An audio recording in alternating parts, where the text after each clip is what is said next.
Hello, this is Bill Steffen. Boy, do we have a lot to talk about. First of all, we missed out overnight on a view of the Aurora Borealis or Northern Lights. Places that were clear got to see that, and there was a bit of clearing south of I-94 down toward the Indiana border, Sturgis Coldwater area. Saw a little bit of the Northern Lights.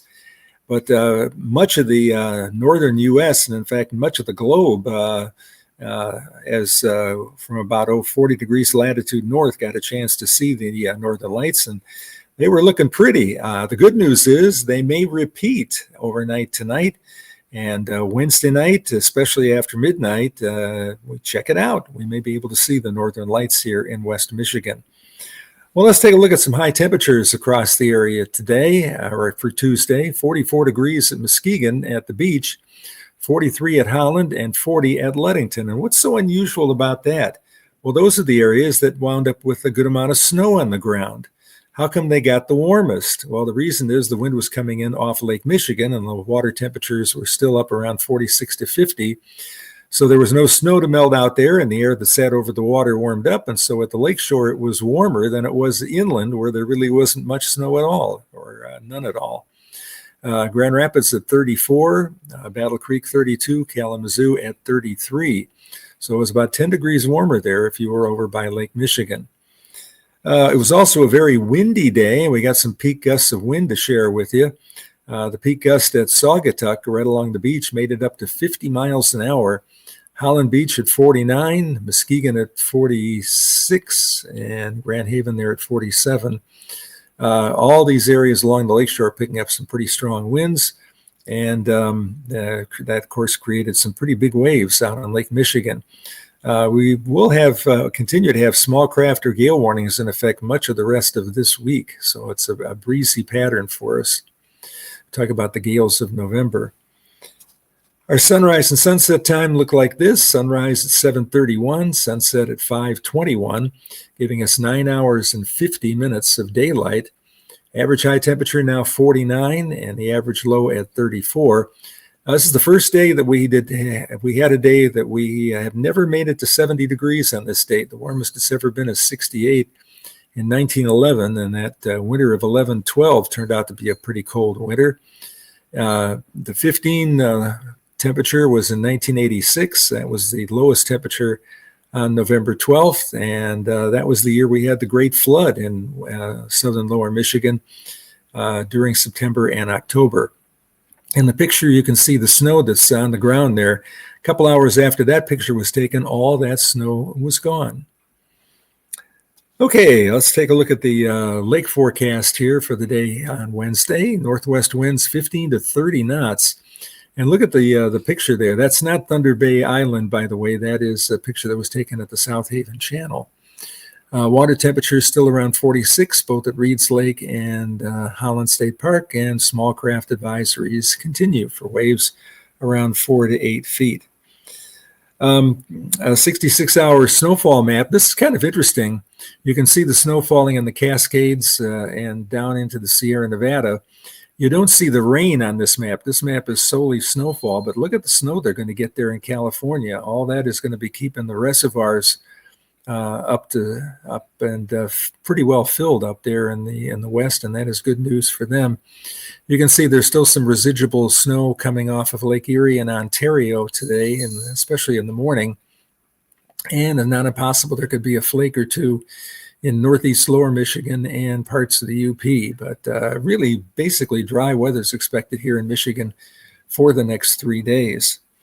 We'll take a look at the tropics here. We have one tropical storm to talk about. That is Feng Wong, and that is in the western Pacific Ocean. It was a big storm as it came across the island of Luzon, but it came into the Taiwan area here. It's doing that today, and it's weakened quite a bit into just a bare minimum tropical storm, and it will race off toward the northeast away from land. And once that fades away, there will be no tropical storms, hurricanes, typhoons, cyclones, or willies anywhere in the world. A very calm pattern shaping up. And by the way, that's true for severe weather. I didn't include the severe weather maps because severe weather is just not expected. The only place where there could be a thunder shower would be along the coastline of California, of all places. There's the path of Feng Wang, and you can see it's making a 90-degree right turn. After hitting Luzon in the Philippines there, it turns around, crosses Taiwan, and then goes out to sea. So headlines look like this. Most of today, cloudy, breezy, and dry. It'll be mostly sunny Thursday and Friday. Kind of nice to get 2 sunny days back-to-back in November, which is typically a pretty cloudy month. A shower is possible here Saturday, especially afternoon, and Saturday night. That may linger into Sunday morning. And then I think we're dry Sunday afternoon and Monday before there'll be a chance of a shower on Tuesday of next week. Milder weather for the second half of the week as temperatures soar back up into the 50s. So our forecast for today looks like this. A high temperature at 45 degrees, about a 30% chance of a sprinkle, 36 on the low, 65% humidity, wind west, inland areas about 15 to 20 miles an hour in the afternoon, so we'll call it breezy. High temperatures today look like this. We'll be seeing readings in most areas up into the low to mid 40s here during the afternoon. Pretty nice day. Notice it's a couple degrees warmer at Lake Michigan, at South Haven and Benton Harbor, and Chicago, and Milwaukee also reaches 50 across the lake. And up in the UP, we still got a few 30s up there, but some 40s up there too will be melting the snow that they picked up here Sunday into Monday. For Thursday, temperatures are a little bit warmer. I expect readings to be approaching 50 or maybe even a degree or two warmer than that. 54 Chicago, 50 for Detroit. Should be a pretty nice day. Good driving across the area with a good amount of sunshine here. So the 5-day forecast looks like this. We'll be seeing clouds today, 30% chance of a sprinkle or very light shower, but most areas won't see that. We'll call it mostly sunny for both Thursday and Friday. And look at those temperatures warming up. We go 45, 49, 54, and look at Saturday, 59. Could reach 60 here on Saturday in a few spots. About a 50% chance of an afternoon shower here on Saturday. About a 30% chance of a morning shower here during the day on Sunday. But maybe by late in the day Sunday, we could see some sunshine again. 8 to 14-day outlook continues the trend of mild air across the area. We had 3 pretty cold days here, and other than that, it's been a pretty warm fall. Cooler than average weather expected across the southwestern desert areas with some scattered showers there. They've had quite a bit of cloud cover and shower activity in Arizona here this fall, but we're still in the above average category here. And then in terms of rainfall, much of the country seeing above average rainfall, including from Arizona out into the Mississippi Valley, where there could be some significant rain. In fact, I could see across the lower Mississippi Valley, some places they are picking up several inches of rain. So interesting pattern for them. Well, we got some more information to talk about here. A few more snow pics here because Michigan is awesome. All right, let's see what we have here for snow. Look at that. That is Stony Lake. And if I can read the ruler from back where I am here, that looks like about 8 or 9 inches of snow. And I bet most of that's gone already. That's from Matt Rogers. Love Stony Lake, great lake to kayak. You can go east and head up into the reeds up there or kind of scoot around the lake and see the cottages. There's a swimming area on the northwest corner of the lake and creek that runs down Stony Lake into Lake Michigan. So interesting, but look at all the snow they had there. All right, let's go on to the next picture here and see what we got. Got a lot of snow pictures in. This is from John Doherty, and look at the ice dripping down there. The snow falls, it melts a little bit, and with temperatures a little bit below the freezing mark, you can see a little bit of an ice drop there with a little bit of air trapped in the ice there. Very, very pretty picture. John takes some nice pictures. He is up in Benzie County. Let's go on to the next picture here and see what we see because we got a bunch of them to share. There's another one from John. Look at the snow up there in Benzie County. We got one report from Frankfurt of about 5 inches of snow on the ground. And that's kind of interesting. That almost looks like the anvil of a thunderstorm. If you take a look at it with the gray precipitation coming down in the distance there about mid-picture, and then up in the top, that cloud kind of zipping off there toward the right. So interesting picture, John. All the trees there, some of them still have a few leaves on them, but most of them are conifers and the pines and spruces. And by the way, there is one conifer tree that does lose its needles, and that's the larch or tamarack tree. We've got a couple of those on our block, and including one very big one. And all those needles come down here in early November and then grow back in the spring. Okay, next picture here from John Scully, and that's the snow that fell over in Muskegon and the Grand Haven area. Some places there picked up as much as several inches of snow. And of course, all of that melted off. This being November and the average high temperature is still close to 50, it's pretty hard to have that snow stick around for too terribly long. Okay, on to the next slide. See what else we have here. Oh, look at that. That's an old ad that WZZM put in TV Guide, and this had to be back in the 1970s. And pretty interesting. And let me read along with you. I don't have a copy of this, I don't think. The weather radar in Michigan, best capable of detecting the formation of potentially damaging storms and even tornadoes. Little hyperbole there. TV13's Doppler radar. And they were the first station to get a Doppler radar built for TV. That was in 1983. So that's probably when that picture was taken, though those pictures would have been older. See the big thick glasses that Craig James and I had back then. Interesting. And of course, WZZM had the hot air balloon, we called Sky Witness, and we would take that out and fly in it. I think I flew in that balloon probably 8 times, including leaving our wedding. When Gail and I got married, we took off from the reception in a hot air balloon. Half the people thought we were crazy, and the other half thought, this is so cool. Pretty interesting. Let's see what else we got coming up next. Oh, that's another TV Guide ad, and that's some of the programming we had. The People's Court, Love Connection, Alice, of course, it was in syndication at the time, and Three's Company. Some of those shows wore well on TV, and people would watch them in reruns. Barney Miller was a good example of that. I mean, people would watch those reruns 2 and 3 and 4 times. Hogan's Heroes was another one that people would watch a long time, and others that were a fairly big hit when they were initially released didn't do so well in syndication. So interesting. All right, do we have another one from TV Guide? I have I have a couple of those in my basement. Isn't that crazy? The Eyewitness balloon frisbees, and we would throw these from the balloon or as we landed. I mean, it could kind of hurt if it was coming down or get off course, but we would throw those out to people. And I don't know if you're aware of this, but WZZM upside down still spells WZZM, because a W looks like an M and an M looks like a W and a Z is still a Z. So interesting. All right, let's go on to the next one here. See what we got. This Grand Rapids founding father was born November 12, 1794 in New Hampshire. He arrived in Grand Rapids in 1836 as a land agent. When he died in 1884, he was 90 years old. Wow.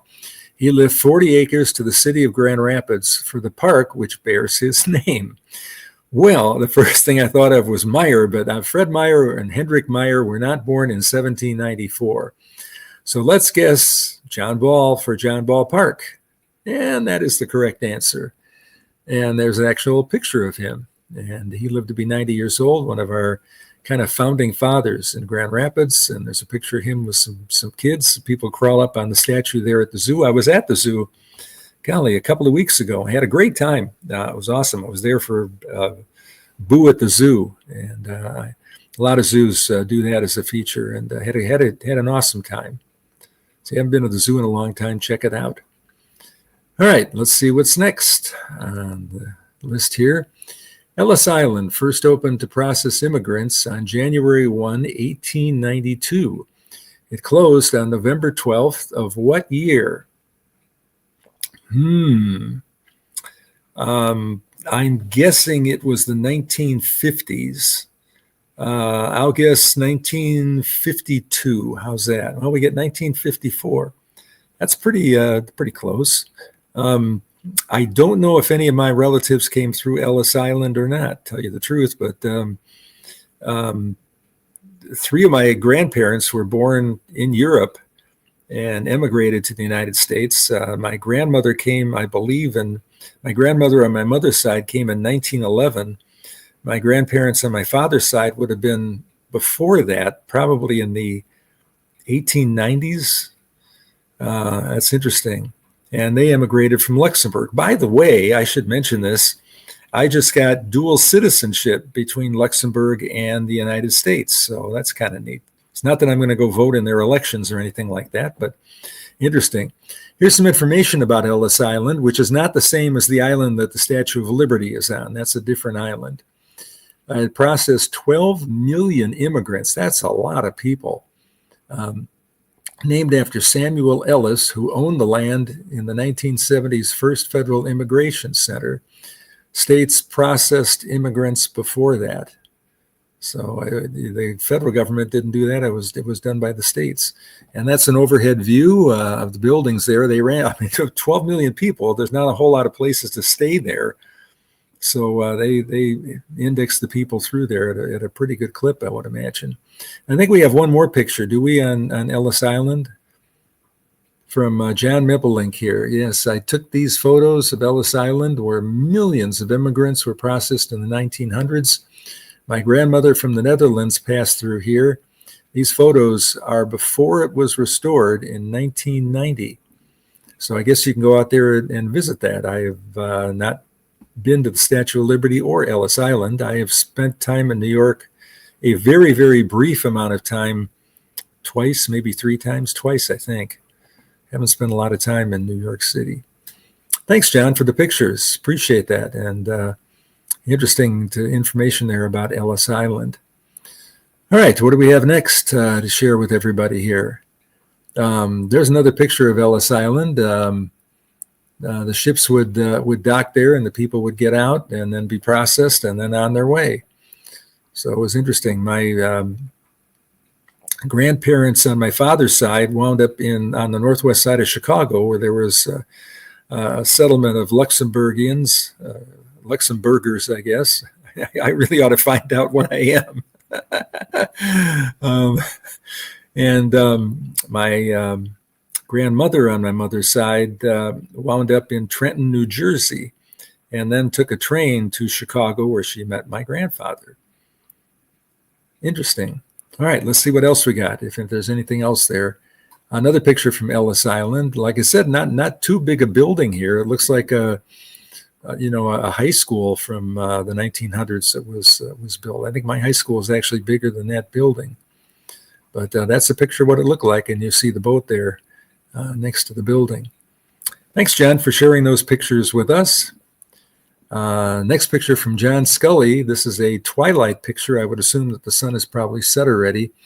And you can see the waves coming in, probably a brisk wind coming in off the lake, and that low gray stratocumulus that covers the sky much of the winter here in West Michigan. Instead of the status quo, well, it is the status quo, but I call it the stratus quo. A little play on words there.